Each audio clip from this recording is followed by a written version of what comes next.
Hi friends, welcome to Anjali's food court. ഇന്ന് ഞാൻ വന്നിരിക്കുന്നത് നല്ലൊരു സ്വീറ്റായിട്ട് തന്നെയാണ്. അപ്പോൾ കുറേ പേര് എൻ്റെ അടുത്ത് ചോദിച്ചിട്ടുണ്ടായിരുന്നതാണ്, അതും കാരാ ബൂന്തി ഇട്ട സമയത്ത് ചോദിച്ചതാണ്. വേറെ ഒന്നുമല്ല, സ്വീറ്റ് ബൂന്തിയുടെ റെസിപ്പി.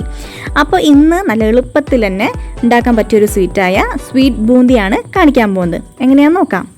വീഡിയോയിലേക്ക് പോകുന്നതിന് മുന്നേ നിങ്ങൾ എൻ്റെ ചാനൽ ആദ്യമായിട്ടാണ് കാണുന്നതെങ്കിൽ സബ്സ്ക്രൈബ് ചെയ്യുക. അപ്പോൾ ദാ തൊട്ടടുത്തുള്ളൊരു ബെല്ലൈക്കൺ ഉണ്ടാവും, അതിൽ പ്രസ് ചെയ്യുമ്പോൾ ഓൾ എന്ന ഓപ്ഷൻ ഉണ്ടാവും, അതാണ് ക്ലിക്ക് ചെയ്യേണ്ടത്. എന്നാലാണ് നമ്മളിടുന്ന എല്ലാ വീഡിയോസിൻ്റെയും നോട്ടിഫിക്കേഷൻ മുടങ്ങാതെ ലഭിക്കുക. അപ്പോൾ അതാ നമ്മളുടെ സ്വീറ്റ് ബൂന്തിക്ക് ആവശ്യമായിട്ടുള്ള ഐറ്റംസ് ഇവിടെ നിരത്തി വെച്ചിട്ടുണ്ട്. നമുക്ക് ഓരോന്നായിട്ട് എന്താണെന്ന് നോക്കാം. കഴിഞ്ഞ വട്ടം കാരാ ബൂന്തി ഇട്ടപ്പോൾ കുറേ പേര് ചോദിച്ചിട്ടുണ്ടായിരുന്നു സ്വീറ്റ് ബൂന്തി ഇടുമോ, അതെങ്ങനെ ഉണ്ടാക്കുക എന്നൊക്കെ. അപ്പോൾ അതാ അവർക്കായിട്ടും കൂടിയാണ് ഇന്ന് ഈ വീഡിയോ. അപ്പോൾ അതിനായിട്ട് ഞാനിവിടെ 1 കപ്പ് ബേസൻ, അതായത് കടലമാവ് എടുത്തിട്ടുണ്ട്, 1.5 കപ്പ്. പിന്നെ വേണ്ടത് 1.5 കപ്പ് തന്നെ പഞ്ചസാര. ഞാൻ ഇപ്പോൾ 1 കപ്പാണ് കാണിച്ചിരിക്കുന്നത്. 1/2 കപ്പ് നമ്മൾ കഴിഞ്ഞ ദിവസം ബാദുഷ ഉണ്ടാക്കിയപ്പോൾ പഞ്ചസാര സിറപ്പ് ഉണ്ടാക്കിയില്ലേ, ശരിക്കും ഇത് സിറപ്പിന് വേണ്ടിയിട്ടാണ് നമ്മൾ എടുത്തു വെച്ചിരിക്കുന്നത്. അപ്പോൾ അത് കുറച്ചുള്ള കാരണമാണ് ഇത് 1 കപ്പാക്കിയത്. മറ്റേത് 1.5 കപ്പ് രണ്ടും കൂടി മിക്സാക്കി ആവും. അതുകൊണ്ട് നിങ്ങൾ എടുക്കുമ്പോൾ 1.5 കപ്പ് പഞ്ചസാര എടുക്കുക, അതേപോലെ തന്നെ 1.5 കപ്പ് വെള്ളം എടുക്കുക. ഞാനിപ്പോൾ ഇതാ 1 കപ്പ് പഞ്ചസാരയും 1 കപ്പ് വെള്ളമാണ് എടുത്തിരിക്കുന്നത്. ഇനി ഫുഡ് കളർ നിർബന്ധമൊന്നുമില്ല. അപ്പോൾ ഇതൊരു 2 കളറിൽ ചെയ്യാമെന്ന് വിചാരിച്ചിരിക്കുന്നത്. ഒന്നൊരു യെല്ലോ ആയിട്ട് കിട്ടും, ഒരെണ്ണം ഒരു റെഡിഷ്, ഒരു ചെറിയൊരു ഓറഞ്ച് റെഡ് എന്ന് പറഞ്ഞിട്ടുള്ള കളറാണ് ഞാൻ എടുത്തിരിക്കുന്നത്. അപ്പോൾ ആ ഒരു കളറാണ് ഉണ്ടാവുക. അപ്പോൾ നിങ്ങൾക്ക് കളറൊന്നും വേണ്ടാന്നുണ്ടെങ്കിൽ ഇതിലൊന്നും ചേർക്കേണ്ട ആവശ്യമില്ല, ഒരു നിർബന്ധവുമില്ല. അപ്പോൾ ഇനി നമുക്ക് ഇതെങ്ങനെ ഉണ്ടാക്കാൻ നോക്കാം. അതിനായിട്ട് ആദ്യം നമുക്ക് നമ്മളുടെ കടലമാവ് ഒന്ന് മാവാക്കിയെടുക്കണം. അതായത് കുറച്ച് വെള്ളമൊക്കെ ഒഴിച്ച് മിക്സ് ചെയ്തെടുക്കണം. ഒറ്റയടിക്ക് വെള്ളം ഒഴിക്കരുത്, കുറേശ്ശെ വെള്ളം ഒഴിച്ചിട്ട് മിക്സ് ചെയ്തെടുക്കാം നമുക്ക്. അപ്പോൾ നന്നായിട്ട് തന്നെ മിക്സായി കിട്ടും. കൈ വെച്ചിട്ട് തന്നെ ഇങ്ങനെ ഉടച്ചെടുത്താലും കുഴപ്പമില്ല. ഞാൻ ഇപ്പോൾ സ്പൂൺ വെച്ചിട്ടാണ്. അപ്പോൾ നിങ്ങൾക്ക് എങ്ങനെ സൗകര്യം വെച്ചെങ്കിൽ അങ്ങനെ ചെയ്യാം കേട്ടോ. അപ്പോൾ ഇതാ പതുക്കെ ഇങ്ങനെ മിക്സ് ചെയ്ത് കൊടുക്കുക. ഇനി ഇത് അതിൻ്റെ ഒരു പാകം ഞാൻ കാണിച്ചു തരാം കേട്ടോ. മിക്സ് ചെയ്ത് കഴിഞ്ഞിട്ട് ശരിക്കും ഈ കട്ടകളൊക്കെ ഉടഞ്ഞ് കിട്ടണം കേട്ടോ നന്നായിട്ട്, ഇല്ലെങ്കിൽ അതിൻ്റെ ഉള്ളിൽ വെള്ളമൊന്നും കയറാണ്ട് പൊടി പോലെ തന്നെ ഇരിക്കുന്നുണ്ടാവും. അപ്പോൾ ഈ കട്ടകൾ ഞാൻ കാണിച്ചു തരാം. കണ്ട, ഇതുപോലെ ഇരിക്കുന്നുണ്ടാവും. അപ്പോൾ അതുകൊണ്ട് അതൊക്കെ ഉടച്ചെടുക്കാൻ ശ്രദ്ധിക്കണം. ഞാൻ നന്നായിട്ട് ഉടച്ചെടുക്കട്ടെ. അപ്പോൾ അതാ നമ്മളുടെ കടലമാവ് ശരിക്കും ഒരുവിധം കട്ടൊക്കെ കളഞ്ഞ് കൊണ്ടുവന്നിട്ടുണ്ട്. പിന്നെ ഇതിൻ്റെ പരുവം കണ്ടില്ലേ, ഇതേപോലെ ആക്കി എടുക്കുക കേട്ടോ.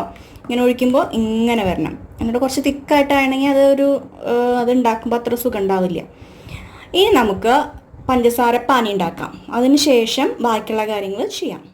അപ്പോൾ ഈ പഞ്ചസാര പാനി ഉണ്ടാക്കാനായിട്ട് നമ്മളൊരു പാത്രം വെക്കുക, സ്റ്റവ് ഓൺ ചെയ്യുക, പഞ്ചസാര ആവശ്യത്തിന്. അപ്പോൾ ഞാൻ 1 കപ്പാണ് എടുത്തിരിക്കുന്നത്. 1 കപ്പ് ഇട്ട് കൊടുക്കുക. ബാക്കി എൻ്റെ കയ്യിൽ ഇരിക്കുന്നുണ്ടെന്ന് പറഞ്ഞല്ലോ, കഴിഞ്ഞ വട്ടത്തെ ബാദുഷയിൽ ഉണ്ടാക്കിയ പഞ്ചസാര സിറപ്പ് ഇരിക്കുന്നുണ്ട്. അപ്പോൾ അതുകൊണ്ട് ഞാൻ എടുക്കുന്നില്ല. ഇനി ഇതിലേക്ക് ഞാൻ 1 ഏലക്കായ പൊട്ടിച്ചിടുകയാണ്, ഒരു സ്മെല്ല്, ഒരു മണത്തിന് വേണ്ടി, ഒരു ഫ്ലേവറിന് വേണ്ടിയിട്ട്. ഇനി വെള്ളം ഒഴിച്ച് കൊടുക്കുക. 1 കപ്പ് വെള്ളം കേട്ടോ. ഇനി അതാവട്ടെ. അപ്പോൾ അത് തിള വന്നു തുടങ്ങിയിട്ട് നമ്മൾ കഴിഞ്ഞ വട്ടത്തെ പഞ്ചസാര സിറപ്പും കൂടി ഇതിലേക്ക് ആഡ് ചെയ്ത് കൊടുക്കുകയാണ്. അപ്പോൾ രണ്ടും കൂടി അങ്ങോട്ട് മിക്സ് ആയിക്കോളും. പിന്നെ ഇതിൽ കുറച്ച് നാരങ്ങ നീരും കൂടി പിഴിഞ്ഞ് വെച്ചിട്ടുണ്ട്. അതെന്തിനാണെന്ന് വെച്ചെങ്കിൽ പഞ്ചസാര സിറപ്പ് കട്ടയാവാതിരിക്കാൻ വേണ്ടിയിട്ടാണ്. അപ്പോൾ നിങ്ങൾ ആദ്യമായിട്ട് ഉണ്ടാക്കണവരാണെങ്കിൽ എന്താ പറയുക, പഞ്ചസാര ചിലപ്പോൾ കട്ടയായി അങ്ങനെ ഇരിക്കും തണുത്ത് കഴിഞ്ഞാലേ. അപ്പോൾ അങ്ങനെ വരാതിരിക്കാൻ വേണ്ടിയിട്ട് ഒരു 1/4 ടീസ്പൂണോളൊക്കെ നാരങ്ങ നീര് ഒഴിച്ച് കൊടുത്തു വെച്ചെങ്കിൽ കട്ടയാവാണ്ടിരിക്കും കേട്ടോ. അപ്പോൾ അത് പ്രത്യേകം ശ്രദ്ധിക്കുക. ഞാൻ അതിൽ പറഞ്ഞില്ല, അത് എന്താണെന്ന് വെച്ചിട്ടുണ്ടെങ്കിൽ ഞാനിപ്പോൾ ഓൾറെഡി ഇതിൽ മിക്സ് ചെയ്ത കാരണമാണ് പറയാതിരുന്നത്. അപ്പോൾ നിങ്ങൾ ആദ്യമായിട്ട് ചെയ്യണമെന്ന് വെച്ചെങ്കിൽ അങ്ങനെ ചെയ്യാം. ഇപ്പോൾ അതാ ആയി കേട്ടോ. ഇനി നമുക്കിത് ഓഫ് ചെയ്യാം. ഇനി നമുക്ക് ബൂന്തി ഉണ്ടാക്കാൻ തുടങ്ങാം. അപ്പോൾ ബൂന്തി ഉണ്ടാക്കാനായിട്ട് ഞാനൊരു കടായി വെച്ചിട്ടുണ്ട്. കടായിൽ ആവശ്യത്തിന് ഓയിൽ ഒഴിച്ച് കൊടുക്കുക. ഞാനിപ്പോൾ ഗോൾഡ് വിന്നർ ഓയിലാണ് എടുത്തിരിക്കുന്നത്. നിങ്ങൾ ഏത് ഓയിലാണോ യൂസ് ചെയ്യുന്നത് അതെടുക്കുക. വെളിച്ചെണ്ണ ഒഴികെ ഏതായാലും കുഴപ്പമില്ല.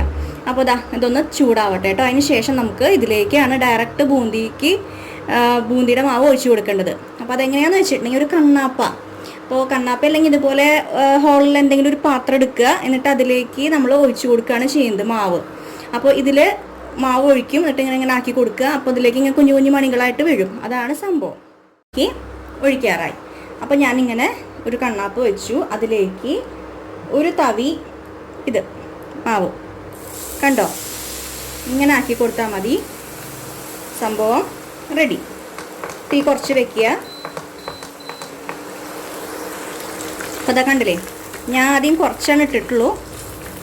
നല്ല ചൂടുള്ള കാരണേ പെട്ടെന്ന് പിരിപിരിന്ന് തന്നെയായി. കണ്ട, അപ്പോൾ ഇത്രയ്ക്ക് ചൂട് വേണ്ട, കുറച്ച് വയ്ക്കുക കേട്ടോ. നല്ല ക്രിസ്പി ആയിട്ട് തന്നെ നമുക്ക് കിട്ടും. ഒരു 2 മിനിറ്റ് കഷ്ടിയേ വേണ്ടൂ. ഒന്ന് തിരിച്ച് മറിച്ചൊക്കെ ഇട്ടിട്ട് എന്നിട്ട് നമുക്ക് എണ്ണയിൽ നിന്ന് മാറ്റാം.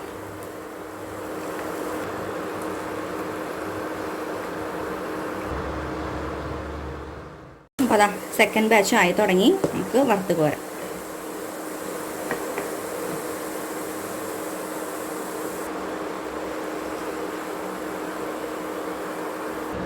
ഇനി നമ്മൾ ബാക്കിയുള്ളതിൽ കളർ ചേർക്കാൻ പോവാണ്. അപ്പോൾ അധികമൊന്നും വേണ്ട, തുണ്ട് കളർ ഇട്ടാൽ മതി. അപ്പോഴേക്കിനെ നല്ല കളർ ഉണ്ടാവും. ഇനി ഞാനത് മിക്സ് ചെയ്തിട്ട് കാണിച്ചു തരാം കേട്ടോ എങ്ങനെയുണ്ട്.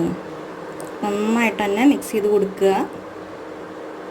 ഇതാ കളറ് മാറണ കണ്ട, ഇപ്പോൾ ഒരു റെഡിഷ് കളറായിട്ടുണ്ട്. ഈ പാത്രത്തിൻ്റെ ഏകദേശം കളറായി തുടങ്ങി. കണ്ട, ഇനി നമുക്ക് ഈ കളർ ഉണ്ടാക്കിയെടുക്കാം. ചൂടായി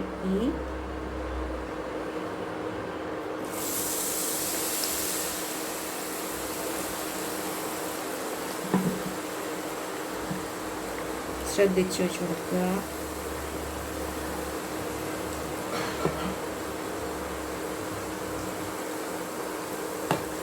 കണ്ടോ കളറ്? ഇളക്കുക, ഫ്രൈ ആക്കുക, എടുത്ത് വയ്ക്കുക.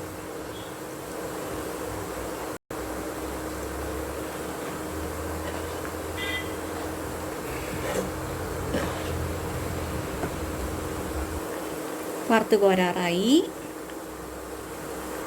അപ്പോൾ ഇതാണ് നമ്മൾ ഫസ്റ്റ് ട്രിപ്പ് ആക്കിയത് കേട്ടോ. യെല്ലോ കളറൊന്നും ഇട്ടിട്ടില്ല, സാധാരണ കടലമാവ് ആക്കിയതാണ് ഇത്. ഇനി നമുക്ക് റെഡ് ഇതിലേക്ക് കോരിയിട്ട് കൊടുക്കാം. കണ്ടോ, ഇപ്പോൾ 2 കളറായി നമുക്ക്.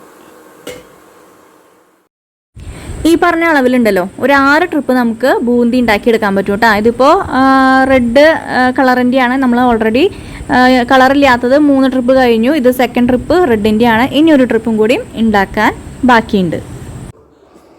ഇപ്പോൾ അതാ നമ്മളുടെ ബൂന്തി ഇവിടെ റെഡി ആയിട്ടുണ്ട്, കണ്ടില്ലേ.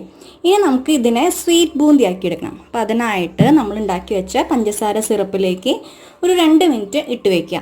ചിലർ പറയും 5 മിനിറ്റ് 6 മിനിറ്റ്, പക്ഷേ എന്താ ഉണ്ടാവുക വെച്ച് കഴിഞ്ഞാൽ അത് കുതിർന്ന് പോവും. അപ്പോൾ അതുകൊണ്ടാണ് ഞാൻ പറയുന്നത് 2 മിനിറ്റ് ഇട്ടിട്ട് ഒന്ന് ജസ്റ്റ് ഒന്ന് ഊറ്റിയെടുക്കുക, അത്ര മതി. നല്ല മുരുമുരാന്ന് തന്നെയാണ് ഇരിക്കണേ. ഇതെല്ലാം ഇട്ട് കൊടുക്കുക. അപ്പോൾ കുറച്ചും കൂടി വലിയ ബൂന്തി വേണം വെച്ചെങ്കിൽ നമ്മൾ ഇത്ര അധികം ഒഴിക്കാണ്ടിരുന്നാൽ മതി. അപ്പോൾ നന്നായിട്ടത് വീർത്ത് വരും. ഞാനത് കിരികിരാന്നുള്ളൊരു ബൂന്തിയാണ് ഉണ്ടാക്കിയെടുത്തിരിക്കുന്നത്. കഴിഞ്ഞ വട്ടം കുറച്ച് വലുപ്പമായിരുന്നു. അപ്പോൾ എനിക്ക് തോന്നി, അപ്പോൾ ഞാൻ അങ്ങനെ ഉണ്ടാക്കി വന്നപ്പോഴാണ് എനിക്ക് സംഭവം മനസ്സിലായത്. അപ്പോൾ കുറച്ചും കൂടി തിക്കാണെങ്കിൽ കുറച്ചും കൂടി വലിപ്പവും കിട്ടും. അതുപോലെ തന്നെ കുറച്ച് ഒഴിക്കുകയാണെങ്കിലും അതുപോലെ ഉണ്ടാവുക. ഇങ്ങനെ നന്നായി മിക്സ് ചെയ്ത് കൊടുക്കുക. കുറച്ച് നേരം അതിൽ കിടക്കട്ടെ, 2 മിനിറ്റ് മതി. എന്നിട്ട് നമുക്കിത് ഊറ്റിയെടുക്കാം.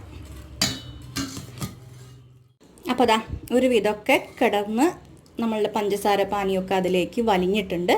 ഇനി നമുക്ക് ഇത് ഒന്ന് മാറ്റാം, ഇതുപോലെ ഊറ്റിയെടുക്കുക. അപ്പോൾ അതാ നമ്മൾ സ്വീറ്റ് ബൂന്തി ഇവിടെ റെഡി ആയി കഴിഞ്ഞു. ഒന്നൊന്നിനോട് തൊടാതെ തന്നെയാണ് കിടക്കുന്നത്.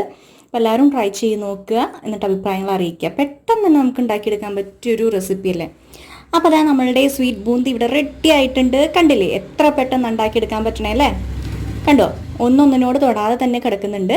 അപ്പോൾ നമ്മളൊരു 2-3 മിനിറ്റൊക്കെ ഇട്ടാൽ മതി. അപ്പോഴത്തേക്കും നന്നായിട്ട് അതിലേക്ക് പഞ്ചസാര പാനി കയറും. പിന്നെ കുറേ നേരം ഇട്ടിട്ടുണ്ടെങ്കിൽ അതൊന്ന് ഇങ്ങനെ കുതിർന്ന പോലെയാവേ, നന്നായിട്ട് കുതിർന്ന പോലെയാവും. അപ്പം അങ്ങനെ ആവാതെ ഇതുപോലെ എടുക്കുക. അപ്പോൾ നല്ല എളുപ്പത്തിൽ തന്നെ ഉണ്ടാക്കുക. ഇതിങ്ങനെ ഉണ്ടാക്കി വെച്ചിട്ട് ഫ്രിഡ്ജിലെടുത്ത് വെക്കുകയാണെങ്കിൽ ആവശ്യാനുസരണം കഴിക്കാവുന്നതാണ്. അപ്പോൾ ഇനി പുതിയ വീഡിയോ ആയിട്ട് വേഗം തന്നെ വരാം. Tata, thank you.